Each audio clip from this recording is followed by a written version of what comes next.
This is what we mean when we talk about BICS and CALP. You're going to see this girl interacting with this teacher, and you're going to see two moments of her. And I want you to see these two sides of this girl. This is a girl in a bilingual context. She is from Honduras, and she is developing English as a second language, or as an additional language, as we describe it in a bilingual context, okay? So I would like you to analyze her performance in these two moments. Where are you from? Honduras. Where are you from? I'm from California. How long have you lived here? 2 years. Yeah. And you? I have lived here for 4 years, almost 4 years. Yeah. You like it here? Yes. Yeah. What do you like about it? People are nice, and I have a lot of friends here. I especially like the food in here. Oh yeah? What kind of food? Hamburgers and pizza. Oh, pizza. I like pizza too. What kind of food do you eat in Honduras? We eat a lot of food, but mostly I like the eggs and the beans and the cheese. Oh, do you eat that food here too? Yeah, since my mom makes them. Oh, what's your favorite food that your mom makes? Spaghetti. Oh yeah, I love spaghetti. Do you like to cook? Do you help your mom in the kitchen? Yes. Yeah. What do you do when you help her? I just sometimes she goes to the store with me and buys some of the things that she's gonna do for the food. Oh, so you help her with the groceries? Yes. Oh, that's great. Okay, we've been learning about where plants get their energy from. So how are the roots important to a plant? The roots of a plant takes in the water of the plant. They help the plants grow more if they're from the sun. Okay, and how are stems important to a plant? They're important to a plant, so they can get sun, water, and some other things.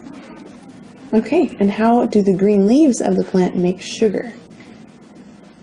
When the water falls into the leaves, when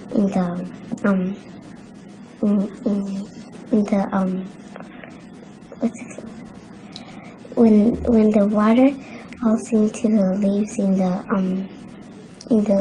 the leaf. Okay, people. So what did you notice on the first part of the video?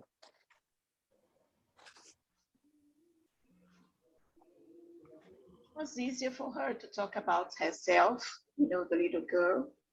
She knew how to tell things that, you know, she had done, and all that. But the second part was more difficult because she had to use a specific language to talk about the plants, and, you know, she was always saying, you know, because she couldn't say the words. She had vocabulary issues, right? Exactly. Yes. Yes. I think Carlos had a good point at our conversation, because he said she was very good because it was a conversation. It was not so formal, and she was fluent. She was fluent because talking about someone else. If they talk about plants, he said that she was comfortable too, because it was a conversation, have no books, anything to pressure her. Oh, I'm in school, I have to say the right answer. And in the second part, it was they have a book, and she was so nervous because I think she wants to answer the right thing. So and we thought because of it she was so nervous, and it was Carlos said, and I think was a There were two challenges on the second part, right? Because there was the vocabulary and the content, right? Yes. Because on the first part, she was very relaxed, right? It was informal, and you noticed that, right? Now, let's look at her context. Where does she live? Honduras. No, she's from Honduras, Carlos, but she lives Okay, in California. California. Yeah, They yeah, live yeah, in yeah. California. So English is the majority language there. So it's very easy for her to develop that social part of the language, because she's surrounded by the language. It's easy to contextualize, right? So it's easy for her to develop that social part of the language, right? And on the other hand, that academic side, that the vocabulary, the specific vocabulary, it's more difficult, because the contact that she has with that language is only in the school, right? She's not going to talk about the soil and the stem and the leaves and the rays of the sun with her mother and the children, right? So it's let's call it less contextualized in her life. Okay. Mhm. Now, what about us? Is English our majority language? English. No. No, it's not. Portuguese. Yes, Portuguese is our majority language. So English, we are in an inverted situation, right? So we have Portuguese is a majority language and English is our minority language. So what the contact that they have with English is basically in class, and it's been with the academic language, okay? So it's very important that we notice that difference and that we become aware of that, okay? So having said that, let's go on to the definition. So he defined these so that we could understand the idea of linguistic repertoire, okay? Because when we are developing bilingual children, especially in the educational context, we have to become more language aware as teachers. We have to be aware of these two aspects. You have the BICS, which are the basic interpersonal communication skills, which are language skills needed in social situations. For example, greeting, buying food, just like this girl, she goes to the grocery, to the groceries with her mother, because her mother can't speak English as well as she can. So she helps her mother in buying grocery, asking for directions, etc. Okay. And then you have, on the other hand, you have CALP, which is the academic language proficiency. That refers to the formal academic learning, the vocabulary. And that's what she was having trouble with, because she only has contact with that in school. Okay, and that includes reading, writing, listening, and speaking about the subject area content material. So describing the water cycle, as she was talking about photosynthesis, classifying animals, etc. And you were very efficient identifying some of the characteristics of BICS and CALP, okay? Because BICS is often referred to as playground language, and sometimes survival English, okay? And CALP is the classroom language. And BICS refers to day-to-day living language. This is what we use in our everyday life. And CALP is used in the academic context. And when you said that she was more relaxed, it was informal. You are absolutely right. That is the characteristic of BICS, whether CALP is more formal. BICS is highly contextualized because they're talking about themselves, about their lives. And CALP, in CALP, the context is reduced.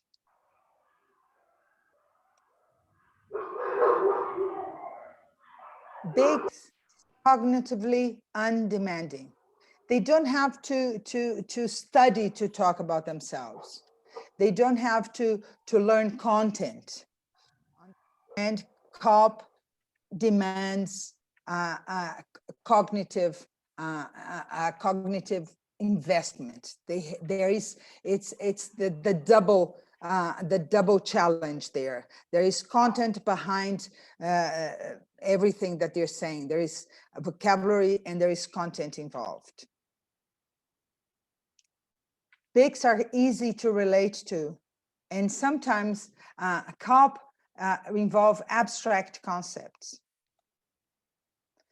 It's with BICS, it's very high frequency, and especially in a majority situation like the girl that we watched, she uses that every day. But even for us, in a minority situation that English is only found in the classroom, we are talking about high frequency language, because we are saying about language that if removed from the academic context, or even in the academic context, it is language that will permeate the academic language. On the other hand, CALP involves lower frequency language. Also, BICS involve simple structures, and CALP will demand more complex structures. Now, my question here for you is a simple one, okay? And first of all, I wanted you to become very aware of these two sides of this one coin, which is this linguistic repertoire that we have with these children that we are working with. Although we have books and materials that develop CALP, we cannot set BICS aside. Because if we leave in a majority context where they will leave the classroom and find English everywhere, it's very easy to simply leave BICS to life. But in our case, if we forget that, they will only develop CALP. So we have to have this balance, even in the classroom. Opportunities to foster the development of BICS in your classroom environment. Can you give examples? And how often do you do it? Okay. So what opportunities do you have to foster the development of BICS in your classroom environment? Can you give examples, and how often do you do it? And my next question is, what opportunities have you been creating to make sure your students develop reading, writing, listening, and speaking of CALP?